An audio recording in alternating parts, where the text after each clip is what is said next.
At my daughter's engagement party, my wife's new husband blocked me. "You're nothing to her anymore, loser. She doesn't want to see you," he laughed. I made one quick call and left without a word. An hour later, the groom stormed out, threw the ring on the ground, and shouted, "You never told me who your father really was." 7 years. 7 long years I watched them parade their perfect life, a life built on my ruin, on my pain. They called me a loser, dismissed me, thought I was broken beyond repair. They had no idea the monster they were waking up. Chapter 1. The invitation. I stared at the cream-colored envelope in my hand. It felt foreign, expensive, the kind of paper that screamed old money, completely unlike anything I usually touched. My daughter's engagement announcement. Gold lettering, catching the dim light in my modest living room. Olivia Webb and Michael Fairchild cordially invite you. 7 years. That's how long it had been since Diane, my wife of 20 years, shattered my world.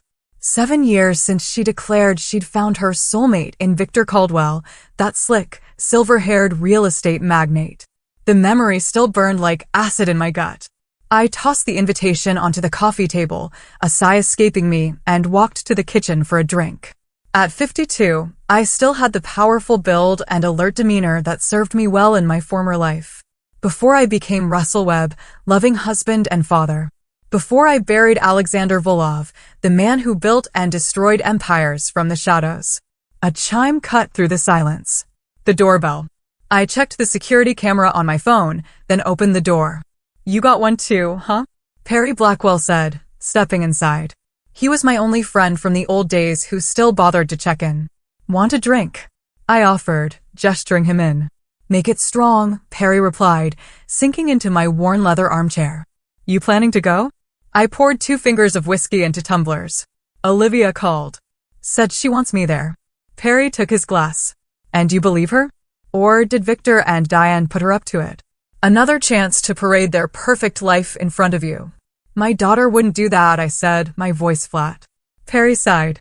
"The same daughter who believed Victor when he said you were dangerous? The one who hasn't visited in 3 years. She was manipulated." My voice turned to steel. "She was 18 when Diane took her, filled her head with lies. And now she's 25, engaged to some trust fund kid from Victor's circle." Perry studied me. "You sure you want to walk into the lion's den, Russ? These people aren't worth it." I looked at an old photograph on my mantle. Olivia's high school graduation. The last truly happy day before everything fell apart. "My daughter is worth it." "Then I hope you're prepared for what comes next," Perry warned. "Victor isn't known for subtlety or mercy. Neither is Diane anymore." I smiled thinly. "Neither am I." After Perry left, I went to my office closet. Unlocked a hidden panel. Inside, a safe. The remnants of my former life, documents, passports, a satellite phone I hadn't used in 15 years. I powered it on, surprised it still had a charge. Old habits die hard. I dialed the only number stored in its memory. A gruff voice answered on the 3rd ring. "This number is no longer in service." "The spider waits while the web trembles," I said, the code phrase feeling strange on my tongue after so many years. A pause. Then, "Alexander, is that you?" "Hello, Dimitri. I may need your services soon. I thought you were dead." That was the agreement. My voice was emotionless. "Are you still in the business?" "For old friends like you, always." I hung up and returned the phone to the safe. Just a contingency, I told myself. Just in case. Chapter 2. The unwanted guest. The Caldwell estate sprawled across 5 acres, overlooking the city. I parked my modest sedan between a Bentley and a Ferrari, feeling distinctly out of place. Security guards, earpieces discreetly in place, scrutinized guests. I straightened my tie, the only one I owned, and approached. "Name?" a guard asked, tablet in hand. "Russell Webb." His eyes widened slightly as he checked the list. "ID, please." I handed him my license, enduring his suspicious glare. Finally, he waved me through. The grand ballroom overflowed with society's elite, politicians, celebrities, business titans. Crystal chandeliers glittered. A string quartet played. Waiters circulated with champagne and hors d'oeuvres. I accepted a drink and scanned the room. Diane. She'd changed. The natural beauty I'd loved was sculpted, artificial. Expertly highlighted hair, subtle cosmetic procedures, a designer dress clinging to her slender frame. She laughed brightly, but I saw the tension around her eyes, the same tension I'd seen when she was hiding something. Mr. Webb? A young woman with intelligent eyes and a genuine smile approached. Tara Reynolds, she introduced herself. Olivia's friend from college. She's told you a lot about me, I assume? All bad? My tone was light, but the question was serious. Tara looked uncomfortable. Actually, she always spoke highly of you. Said you taught her to change her own oil and understand compound interest. My expression softened. She remembered that. She remembered everything about before. Tara hesitated. Well, before the divorce. She's thrilled you're here, though. She's nervous about how Victor will behave. How is she really? I asked. Tara glanced across the room. Happy about the engagement. Michael seems decent. But living in this world, she gestured to the opulence. It changes people. Sometimes I barely recognize the Olivia I knew in college. And Diane. I couldn't help but ask. Tara chose her words carefully. Mrs. Caldwell is complicated. She maintains the perfect image, but there are rumors Victor isn't always kind behind closed doors. Before I could respond, the crowd shifted. I saw Olivia. My breath caught. She had her mother's beauty, but my intensity. The determined set of her jaw, the analytical gaze. Her engagement ring caught the light as she spoke animatedly to a young man who must be Michael Fairchild. As if sensing my presence, Olivia looked up. For a moment, I saw surprise, then what might have been relief in her eyes. She excused herself and made her way toward me. Dad, she said, stopping a few feet away. You came. You asked me to, I replied simply. I wasn't sure you would after. She trailed off. I'll always come when you call, Olivia. The words hung between us, weighted with years of absence. She stepped forward awkwardly for a hug. I enveloped her, noticing how she tensed before relaxing into the embrace. I've missed you, I said quietly. I've missed you too. She pulled back. Come, meet Michael. As we turned, I caught Victor Caldwell's gaze across the room. The silver-haired man's eyes narrowed, his perfect smile faltering for just an instant before he whispered something to Diane. She looked over, her face paling when she saw me with our daughter. Victor began moving through the crowd, Diane reluctantly following in his wake. Olivia. Victor's voice boomed as he approached. The Hendersons want to congratulate you. Why don't you join them? His tone left no room for argument. He positioned himself between Olivia and me, his back to his stepdaughter. Webb, I don't recall seeing your name on the approved guest list. It was there, I said calmly, right below daughter's father. Victor's smile didn't reach his eyes. A technicality I should have addressed. This is a celebration for family and friends. I qualify as both. Diane finally spoke, her voice brittle. Russell, please don't make a scene. No one's making a scene, Diane. I maintained eye contact with Victor. I came to congratulate my daughter on her engagement. Nothing more. You've done that, Victor said dismissively. Now I think it's best if you leave before you embarrass Olivia further. I noticed several nearby guests pretending not to listen. Olivia stood frozen beside Michael, who looked increasingly uncomfortable. The only embarrassment here is your behavior, Victor, I said quietly. Victor's face darkened. You think you can waltz in here and pretend to be part of this family after everything? He stepped closer, lowering his voice. Let me make something clear. You're nothing here. A footnote. The sad loser Diane was smart enough to leave behind. I remained perfectly still, my expression unchanged. Victor, emboldened by my silence, continued. Go back to your pathetic little life and stay there. Olivia has a real father figure now. She has me. Chapter 3. The final insult. Victor's smug satisfaction grew with each passing second of my silence. The surrounding guests had created a bubble of space, pretending not to watch the confrontation while missing nothing. Nothing to say, Webb? Victor taunted. Not surprised. You never could stand up for yourself, could you? That's why Diane left. Why Olivia chose to come with us. My gaze shifted to Diane, who looked away, unable to meet my eyes. Then to Olivia, whose expression had transformed from embarrassment to something approaching horror. Dad, she started to say, moving toward us, but Victor raised his hand to stop her without even looking back. Stay where you are, Olivia. Your mother and I will handle this. Victor turned back to me. Now, as I was saying, I cut him off. I'd like to speak with my daughter. That's not happening. Victor stepped directly into my path. You're nothing to her anymore, loser. She doesn't want to see you. The words echoed in the sudden silence. Victor laughed, clearly enjoying the power play. Behind him, Diane placed a restraining hand on his arm too late. Michael moved to Olivia's side, his expression darkening as he witnessed Victor's behavior. I didn't raise my voice, didn't clench my fists. The complete absence of reaction seemed to unnerve Victor more than any outburst could have. I understand, I said finally. I reached into my pocket and extracted my phone. If you'll excuse me. I turned and walked a few paces away, dialing a number from memory. It's me, I said quietly. Execute protocol severance. Full spectrum.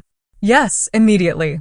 I pocketed the phone and walked toward the exit without looking back, ignoring the whispers that followed me.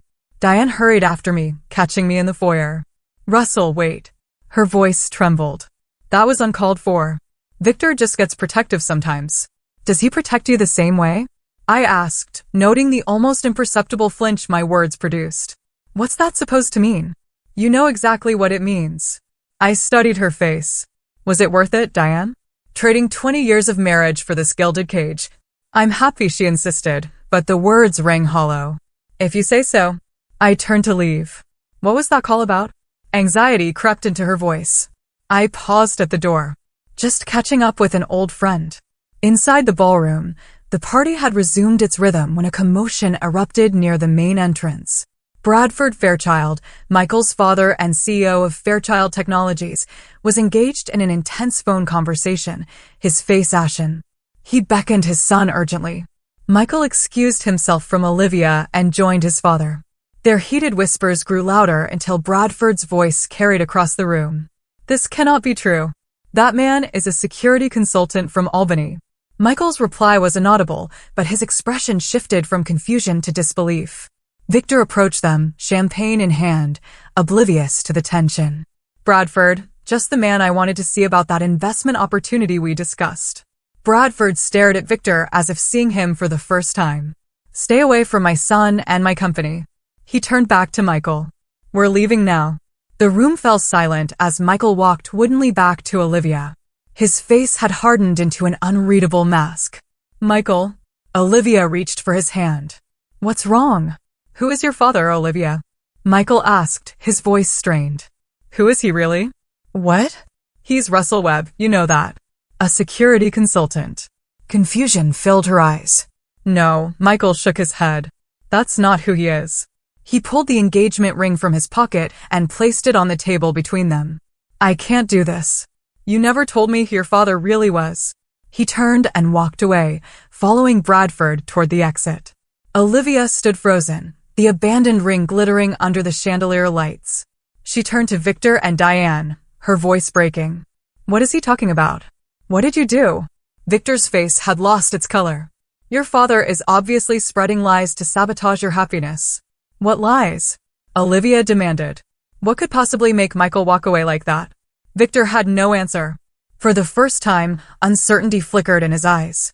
In the parking lot, I sat in my car, watching the Fairchild's departure through my rearview mirror. My phone buzzed with a text message, Phase 1 complete. Subject's background disseminated to Fairchild Sr. Awaiting further instructions. I started the engine. The old, familiar coldness had returned. The detachment that had once made me so effective, so feared. 7 years of playing the defeated ex-husband, the abandoned father, had finally reached its endpoint. Now we begin, I said to the empty car and drove away from the ruins of my daughter's engagement party. Chapter 4. The Man Behind the Mask. 3 days after the disastrous engagement party, I sat in a nondescript diner on the outskirts of town. The vinyl booth squeaked as Perry Blackwell slid in across from me. Jesus, Alexander, Perry whispered, reverting to my original name. When you said you might need contingencies, I didn't think you'd blow up your daughter's engagement. I didn't intend to, I admitted, stirring my coffee. But Victor crossed a line. So you revealed yourself to Bradford Fairchild? Do you know the risk you've taken? Perry leaned closer. You've been Russell Webb for 15 years. Your old identity was buried for a reason. My expression remained impassive. Bradford needed to know who his son was marrying into. I simply had Dimitri inform him. About what, exactly? That before I was Russell Webb, security consultant and family man, I was Alexander Volov. That I specialized in untraceable corporate dismantling and reputational destruction for clients who could afford my services. That I've been directly responsible for the fall of at least 7 Fortune 500 CEOs. Perry paled. You told him everything? Just enough. Bradford has his own skeletons. He'll keep quiet to protect Michael from the fallout. I took a sip of coffee. Besides, Victor forced my hand. And Olivia? What about her? Something flashed in my eyes, a momentary crack in my composure. She'll understand, eventually. She'll hate you. For destroying her engagement. She already chose Diane and Victor over me years ago, I said, looking away. I have nothing more to lose. I placed several photographs on the table. Victor Caldwell has built his empire on facades, financial, social, personal. I intend to dismantle each one systematically. Perry examined the photos. Victor with various business associates, building plans, financial documents. This is extensive surveillance. You've been watching him for 7 years, gathering information, learning his weaknesses. Why wait until now? My jaw tightened. I wanted Olivia to have her chance at happiness, even if it meant accepting Victor in her life.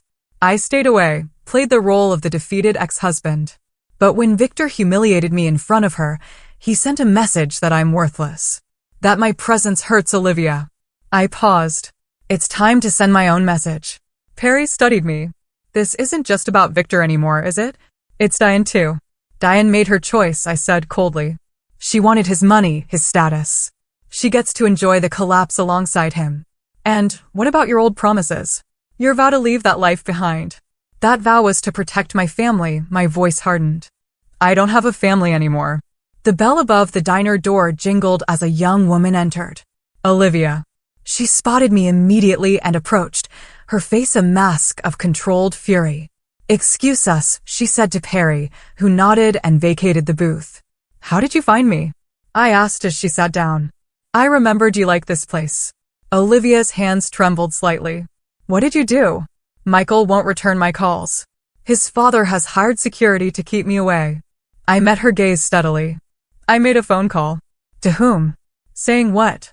When I didn't immediately answer, she continued, Do you hate me that much? Was this punishment for staying with Mom after the divorce? I have never hated you, Olivia. Not for a moment. Then why destroy my engagement? I considered my next words carefully. Sometimes the truth is destructive all on its own. What truth? That's what no one will tell me. Her voice rose, drawing glances from other patrons. Ask your mother, my tone remained even. Ask her who I was before I met her. Ask her what she really knows about me. I'm asking you. And I'm not ready to tell you. Olivia's eyes filled with angry tears. 7 years of barely speaking to me, and now you've ruined the most important relationship in my life. Was it worth it, Dad? The word Dad hit me harder than I expected. You'll understand someday. I understand perfectly now. She stood abruptly. Stay away from me. From all of us. I watched her leave, her parting words echoing those I'd heard countless times from targets whose lives I'd systematically dismantled. The familiar emptiness settled over me, the void where emotion should exist. My phone vibrated with a message from Dimitri. Phase 2 ready. Waiting for your green light. I typed my response. Begin. Chapter 5. Pieces on the board. The headquarters of Caldwell Properties occupied the top 10 floors of a downtown skyscraper, its logo emblazoned in gold against the glass facade. In the executive suite, Victor Caldwell paced before floor-to-ceiling windows, phone pressed to his ear. What do you mean withdrawn? The Fairchilds committed to that investment last month. His face contorted with rage. Well, get Bradford on the phone and fix it. He hurled the phone across the room, narrowly missing his assistant who had entered with a stack of documents. More problems? Asked a voice from the doorway. Lawrence Bishop, Victor's business partner and childhood friend, leaned against the frame, arms crossed. Bradford Fairchild is backing out of the River Heights development. 40 million gone. Victor collapsed into his chair. First his son breaks off the engagement with Olivia, now this. Something's not right. Maybe it's related to the calls I've been getting, Lawrence said carefully. 3 of our investors have asked for emergency audits this week alone. Victor's head snapped up. Who? Martin's Ungroup, Apex Capital, and Hamilton Trust. Impossible. They can't just demand. Actually, they can. The language is in their contracts. Lawrence approached the desk. Victor, what's going on? These are institutional investors who've been with us for years. Suddenly, they're all spooked. Victor loosened his tie. It's market jitters, nothing more. Is it? Lawrence placed a folder on the desk. These arrived this morning. Anonymous. Sent to my personal address. Victor opened the folder and froze. Inside were bank statements showing massive transfers to offshore accounts, transfers authorized with his signature. What the hell is this? He demanded. You tell me. Lawrence's voice had chilled, because they look remarkably like records of you siphoning company funds. These are forgeries. Victor stood, face flushing. I'm being set up. By whom? Victor paced again, mind racing. Webb, he said finally. Russell Webb. Lawrence raised an eyebrow. Diane's ex-husband? The one you humiliated at Olivia's engagement party. He's more than that. I don't know what he is, but the Fairchild seemed to. Victor, Lawrence said slowly. What have you done? Before Victor could respond, his assistant interrupted. Sir, Miss Caldwell is here to see you. Diane swept in, her designer handbag clutched like a shield. Our cards were declined at Bergdorf's, she announced without preamble. All of them. The sales associate said our accounts have been frozen. Victor and Lawrence exchanged glances. It's a banking error, Victor assured her smoothly. Like the investment property suddenly being underwater? Diane's voice rose. Like the calls I'm getting from our friends saying they've heard rumors about financial irregularities? Who's been calling you? Victor demanded. Everyone. Barbara Montgomery said her husband pulled their money from your fund yesterday. The Whiters canceled our dinner plans with some ridiculous excuse. Diane's perfect composure cracked. What's happening, Victor? Lawrence cleared his throat. I think I'll give you two some privacy. After he left, Diane faced her husband. Is this because of what you did to Russell at the party? Don't be ridiculous. Victor dismissed her with a wave. Webb is a nobody. A loser who couldn't keep his wife happy. Then explain what's happening, Victor. Victor avoided her eyes. A temporary cash flow issue. Nothing serious. Liar. Diane's voice was flat. You've been lying about our finances for months, haven't you? Those late-night calls, the mysterious meetings, you didn't seem to mind the benefits. Victor snapped. The jewelry, the vacations, the status you craved. You were happy enough to enjoy it all without questions.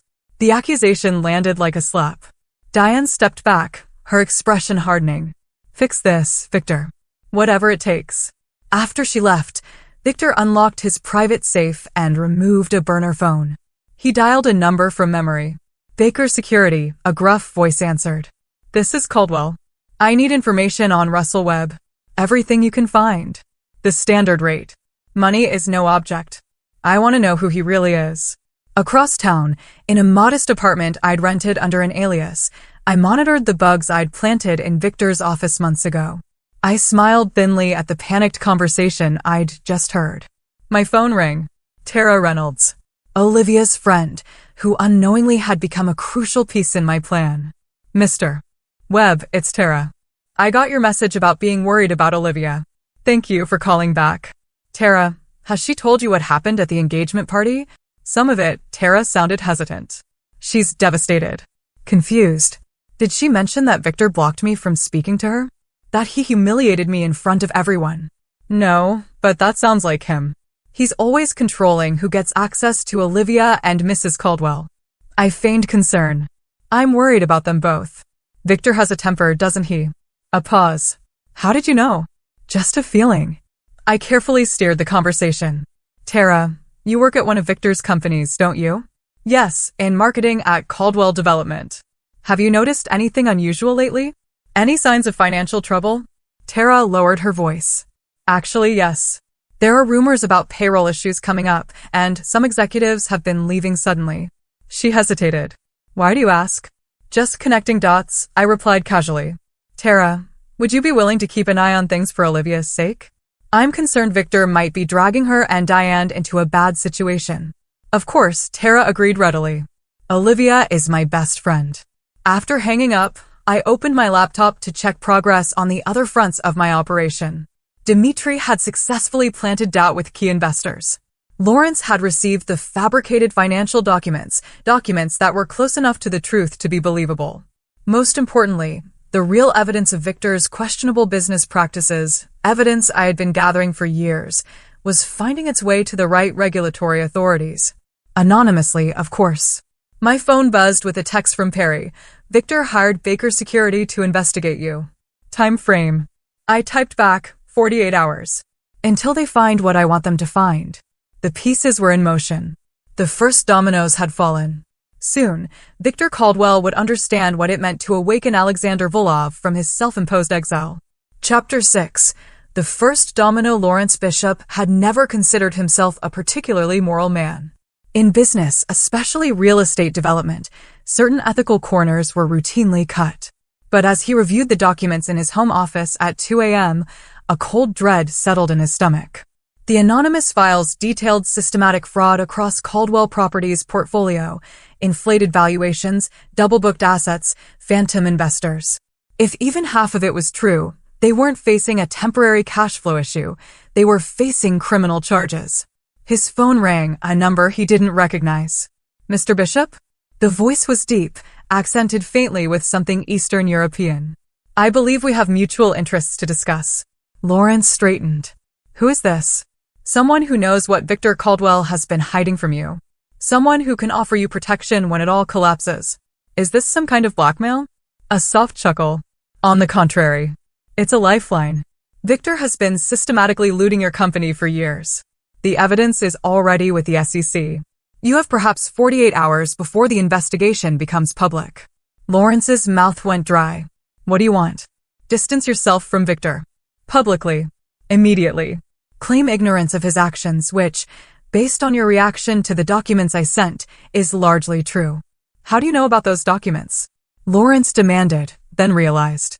You sent them. Smart man. Unlike your partner. Why are you doing this? A pause. Victor took something from someone I respect. This is simply cosmic balance being restored. The line went dead.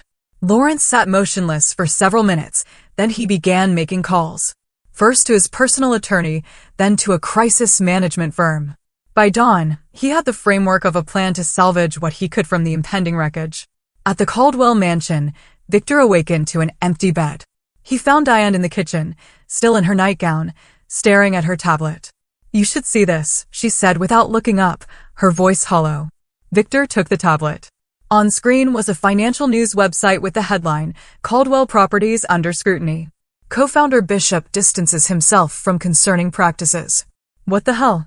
Victor grabbed his phone and dialed Lawrence, who didn't answer. That backstabbing son of a... Is it true? Diane asked quietly. Are we in trouble? Before Victor could respond, his phone rang. Baker Security. Mr. Caldwell, we have preliminary information on Webb, the investigator reported. It's unusual. What did you find? Nothing. Literally nothing before 15 years ago. Russell Webb appeared out of nowhere with perfect documentation but no history. It's the kind of identity created by witness protection or, the investigator hesitated. Or what? Or someone with very specialized skills and connections. The man's voice lowered. There are rumors in certain circles about an operative called the Architect who disappeared around the time Webb appeared. Known for constructing and executing the systematic dismantling of individuals deemed untouchable. Victor's blood ran cold. Are you saying Webb is this architect? I'm saying it's a possibility you should consider. My advice? Whatever you did to anger this man, undo it immediately. Victor hung up and slumped into a chair, mind racing. Could Webb really be some sort of professional destroyer? It seemed absurd. The quiet, defeated man he'd humiliated at the engagement party didn't match that profile. Yet, the timing was too perfect to be coincidence. Everything had started unraveling after that night. After Webb's mysterious phone call. Victor. Diane's voice broke through his thoughts. I asked if we're in trouble. He looked at his wife, still beautiful, but showing the stress of recent days. The woman who had left her husband of 20 years for the wealthier, more powerful man. We'll be fine, he lied. I need to make some calls. He retreated to his study, locking the door before accessing his own set of offshore accounts, ones even Lawrence didn't know about.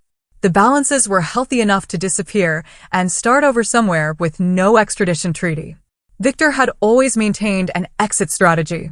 He just hadn't expected to need it because of Diane's ex-husband. His computer screen suddenly went black, then displayed a single message. "Remember the man you called a loser? He remembers you." Victor stared at the words, a chill running down his spine. He reached for the panic button under his desk, the one connected directly to his security team. Nothing happened.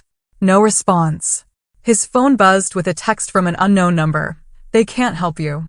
Victor rushed to the window and drew back the curtain. The security guards normally stationed around the property were gone. He was alone in the house with Diane, completely exposed. For the first time in decades, Victor Caldwell felt genuine fear. Across town, I sat with Perry and Dimitri in the rented apartment, monitoring the surveillance feeds from the Caldwell mansion. Victor's panic was palpable, even through the cameras. Phase 2 complete, Dimitri noted with professional satisfaction. His business reputation is in freefall. Lawrence Bishop has fully separated himself. The SEC investigation launches officially tomorrow. And the personal accounts? Flagged with multiple agencies, Perry confirmed. He can't access his exit strategy funds. We've effectively trapped him. I nodded. Begin Phase 3. Are you sure? Perry looked concerned. Phase 3 directly impacts Diane and Olivia as well. They chose him, I said coldly. They can share his fate. Alexander, Dimitri said carefully, using my original name, you've accomplished your goal. Victor is ruined. Is the rest necessary? My expression remained impassive. Victor didn't just steal my wife. He poisoned my daughter against me. Made me a stranger in her life. This isn't just about punishment, it's about truth. They all need to see who Victor really is. Who I really am. I stood and walked to the window, looking out at the city below. And most importantly, they need to understand that betrayal has consequences.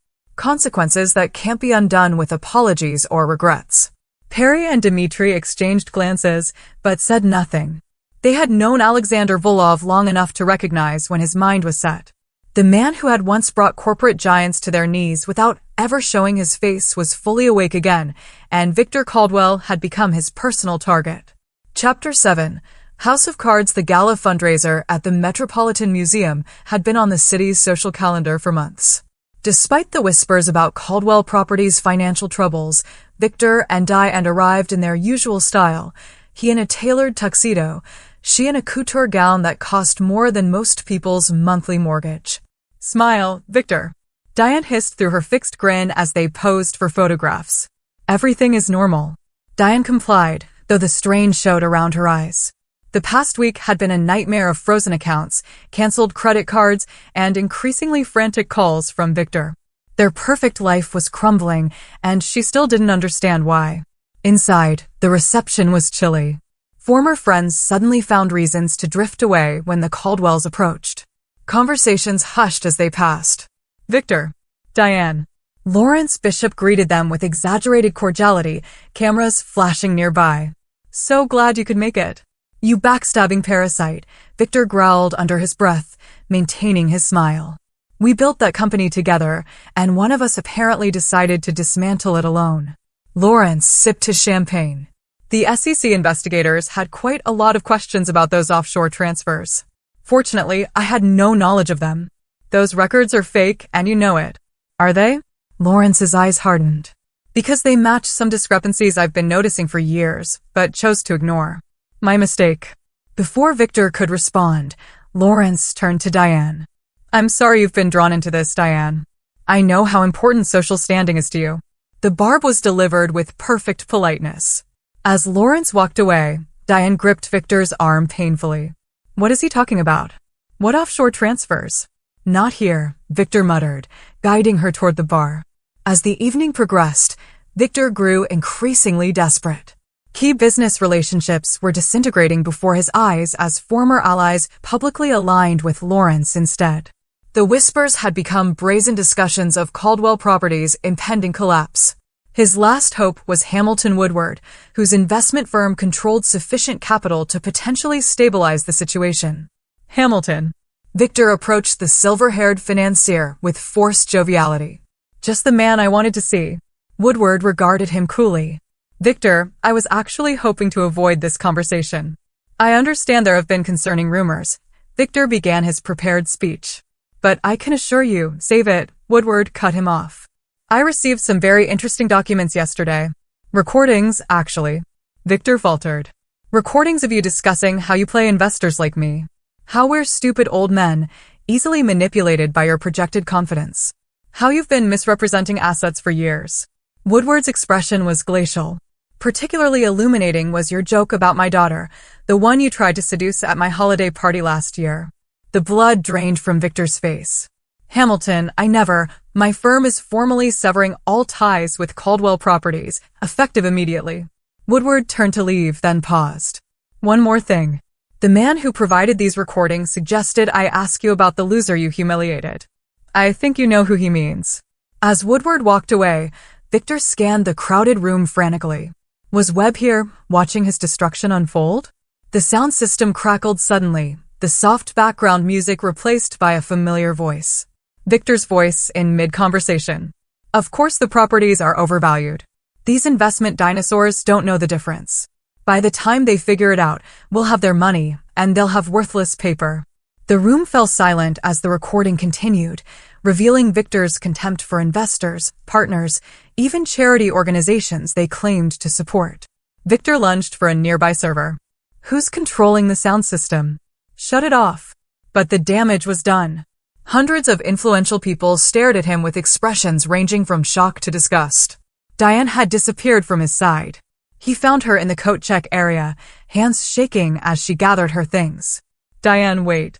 Was that real? She demanded. Those recordings? Of course not. The lie came automatically. Don't. Her voice was tight with fury. Don't you dare lie to me now. Not after you've destroyed everything. Everything I built. Everything you enjoyed for the past 7 years. Victor snarled, grabbing her arm. The homes, the vacations, the status you craved so badly you left your husband for it. Diane wrenched free. I left Russell because you promised me security, a better life. And you delivered it until Webb decided to tear it all down. Russell? Diane looked stunned. Russell is behind this?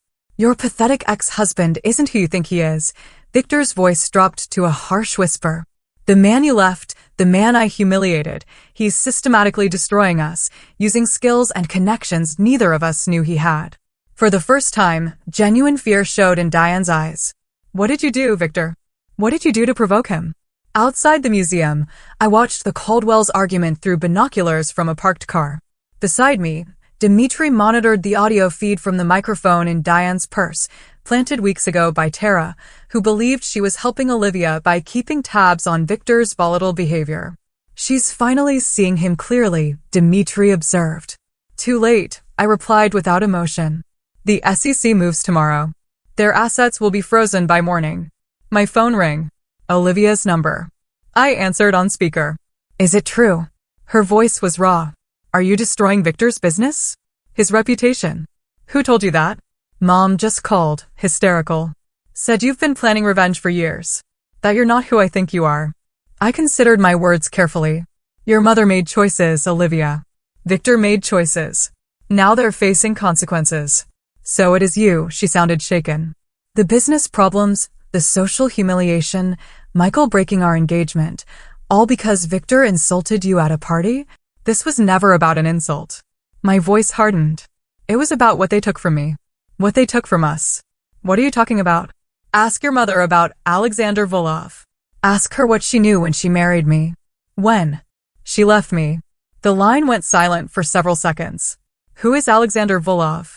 Me. I ended the call and turned to Dimitri. She'll search for information now. Make sure she finds exactly what we want her to find. As we drove away from the museum, my expression remained impassive, but inside, something shifted. Not regret, precisely. A recognition that some bridges, once burned, could never be rebuilt, even with my only daughter. Chapter 8. The revelation 3 days after the gala disaster, Victor sat in his home office, surrounded by empty liquor bottles. The television droned with news of Caldwell Properties' spectacular collapse. Federal agents had raided their offices. Lawrence Bishop had turned state's evidence. Investors were filing lawsuits. Everything he'd built over decades, gone in a week. The security system chimed, announcing a visitor. Victor checked the camera feed to see Diane's ex-husband standing at his front door, alone and unarmed. Victor buzzed me in, too defeated to even feel anger anymore. I entered the office without knocking, my presence filling the room despite my casual attire. I surveyed the disheveled space, the unshaven man before me, with the clinical detachment of a scientist observing a failed experiment. Webb, Victor attempted bravado. Or should I call you Volov? Either works. I remained standing, though only one of those men officially exists. What do you want? Come to gloat over your handiwork. Just to deliver a message. Victor laughed bitterly. It's not over? What's left to take? My company's destroyed, my reputation ruined, my assets frozen. You still have your freedom, I said, temporarily. The implied threat hung in the air. Victor reached for his drink. How did you do it? All of it. Methodically, my tone was conversational.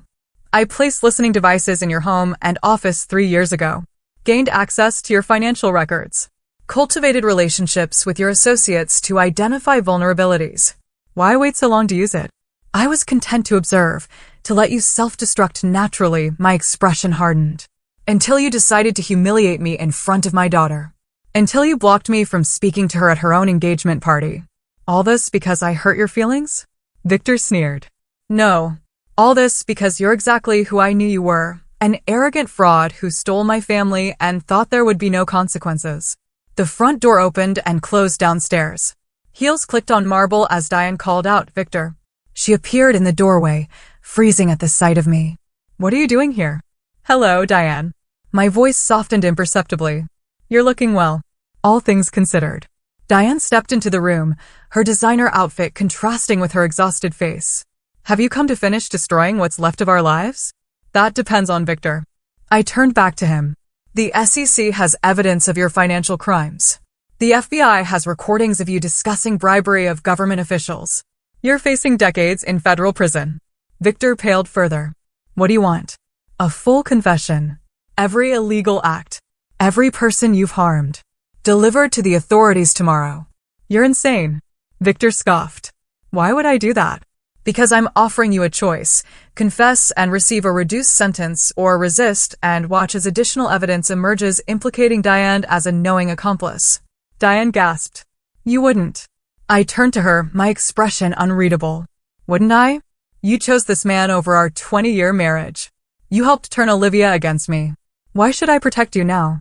Because you loved me once, Diane whispered. Love. I repeated the word like it was foreign. Did you think about love when you were planning your exit strategy? When you were transferring funds to your private account months before you left? Victor looked at Diane sharply. What private account? The one she opened 6 months before leaving you, I informed him. She'd been methodically preparing to leave you for over a year, Russell. Finding ways to maximize her position for the divorce. Diane shook her head frantically. That's not. Don't bother denying it, I cut her off. I have the bank records, the lawyer consultations, everything. You weren't Victor's victim, Diane. You were his willing accomplice. In fact, you approached him first. Victor stared at Diane with dawning comprehension. You told me you were unhappily married. That Russell was controlling, possibly dangerous. She needed a justification, I explained dispassionately. A narrative that made her the victim rather than the betrayer. Is this true? Victor demanded. Diane's silence was answer enough. I continued. I'm not here to repair your broken relationship. I'm here to deliver terms. Victor confesses to everything tomorrow, leaving Diane's name out of it, or I ensure you both face maximum consequences. Why would you protect her at all? Victor asked. I'm not protecting Diane. I'm protecting Olivia from seeing both her parents destroyed. I checked my watch. You have until noon tomorrow to decide. As I turned to leave, Diane followed me into the hallway. Russell, wait. Please. I paused, but didn't turn. I made a terrible mistake, she said, her voice breaking. I see that now. Victor isn't who I thought he was. Neither am I, apparently, I replied coldly. It's not too late for us, Diane reached for my arm. We could start over. I still care for you. I finally turned, my eyes revealing nothing. 7 years ago, I would have given anything to hear those words. I would have forgiven everything. Hope flickered in her eyes. And now? Now I see you clearly. You're not returning to me because you love me. You're running from the consequences of your choices. I gently removed her hand. There is no us anymore, Diane. There never will be again. I walked away, leaving her alone in the hallway of the mansion that would soon no longer be hers. Outside, I sat in my car, allowing myself a moment of quiet reflection. My phone buzzed with a message from Olivia. I know who Alexander Volov is now. We need to talk. Chapter 9. No forgiveness. The small waterfront park was deserted in the early morning light. I sat on a bench overlooking the harbor, watching sailboats rock gently in their slips. This had been Olivia's favorite place as a child, where I taught her to skip stones and identify different birds. I sensed her presence before seeing her. She sat beside me, maintaining a careful distance. Did he confess? She asked without preamble. Yes, this morning. To federal authorities. He'll likely serve 5 to 7 years. I kept my gaze on the water. Your mother was excluded from the charges. You did that. Yes. Olivia exhaled slowly. I spent all night researching. Alexander Volov. There isn't much to find, but what exists is terrifying. You were a professional destroyer. Her voice held a mix of disbelief and awe. They called you the architect because you designed custom destruction for powerful people's enemies. I nodded. I specialized skill set. You disappeared 15 years ago, right before you met Mom. I wanted out. A normal life. Family. I finally looked at her. I buried Alexander as completely as possible. Became Russell Webb with help from people who owed me favors. Did Mom know who you really were? Not at first. I told her after we were married, when she was pregnant with you. She accepted it, or seemed to. Olivia processed this. And when she left you, she used that knowledge as leverage. Implied she might reveal my past if I fought too hard for custody. A muscle tightened in my jaw. She knew exactly how to ensure I'd back down. So you let us go. I let you both go to protect you from my past. And then watched as Victor systematically turned you against me. Olivia stared at her hands. I believed him. Believed Mom when they said you were unstable, potentially dangerous. They weren't entirely wrong, but you weren't what they described either. She looked up, eyes glistening. They took away my father. And now you've taken away my mother's husband. My fiancé. Michael left on his own, once he learned the truth. Because you made sure he learned it. Olivia's voice rose. Was that necessary? Destroying my relationship too. I met her gaze steadily. Michael deserved to know who his future father-in-law really was. The choice to leave was his. And now what? What happens now that you've destroyed everything? Victor pays for his crimes. Your mother starts over. And you, I hesitated. You live your life, free from their manipulation. What about us? Can we repair what was broken? The question hung between us, weighted with 7 years of estrangement. I considered my response carefully. I will always be your father, Olivia. That never changed. I paused. But trust, once broken, isn't easily rebuilt. You chose to believe the worst about me without question. You accepted their narrative because it was convenient. I was 18, she protested. Confused, hurt. And in the 7 years since? The unanswered calls, the returned letters. My voice remained calm but firm. You made choices too. Tears spilled down Olivia's cheeks. So there's no forgiveness? No second chance. This isn't about forgiveness. It's about recognition. I stood, looking out at the harbor. Some damage can't be undone. Some betrayals leave permanent marks. What about Michael? Could you speak to him? Explain? I shook my head. That's not my responsibility. If he truly loved you, knowing your father's identity wouldn't have changed that. So I lose everything because of who you are? No, my voice hardened slightly. You lose nothing because of who I am. The consequences you're facing come from the choices made by your mother, by Victor, and yes, by you. I turned to leave, then paused. For what it's worth, I never stopped loving you, Olivia. Even when you stopped believing in me. I walked away, my steps measured and deliberate. Behind me, Olivia remained on the bench, face in her hands. The final phase of my plan was complete. Victor would serve his sentence. Diane would rebuild from nothing, without the wealth and status she'd betrayed her family to obtain. Olivia would find her own path, perhaps wiser about human nature. And Russell Webb, or Alexander Volov, depending on who was asking, would continue his solitary existence, neither hiding nor flaunting his true nature any longer. As I drove away from the waterfront, my phone rang. Perry's number. It's done, I answered without preamble. Are you satisfied? Perry asked. I considered the question. Satisfaction implied I'd been seeking emotional resolution. What I'd executed wasn't about feelings, it was about justice. Cold and precise. Justice was served, I replied finally. And your daughter? Any reconciliation? No, my tone was final. Some bridges can't be rebuilt. What will you do now? I glanced at the safe house address Dimitri had texted me, a place to lie low while the media frenzy around Victor's confession died down. Continue, I said simply. Just continue. The sun rose higher over the city skyline as I drove toward my uncertain future. Behind me lay the wreckage of those who had betrayed me, not destroyed in a burst of vengeful rage, but dismantled with the precise, methodical skill that had once made Alexander Volov legendary. The man they had called a loser, the man they had dismissed and humiliated, had shown them exactly who he was. And who he had always been.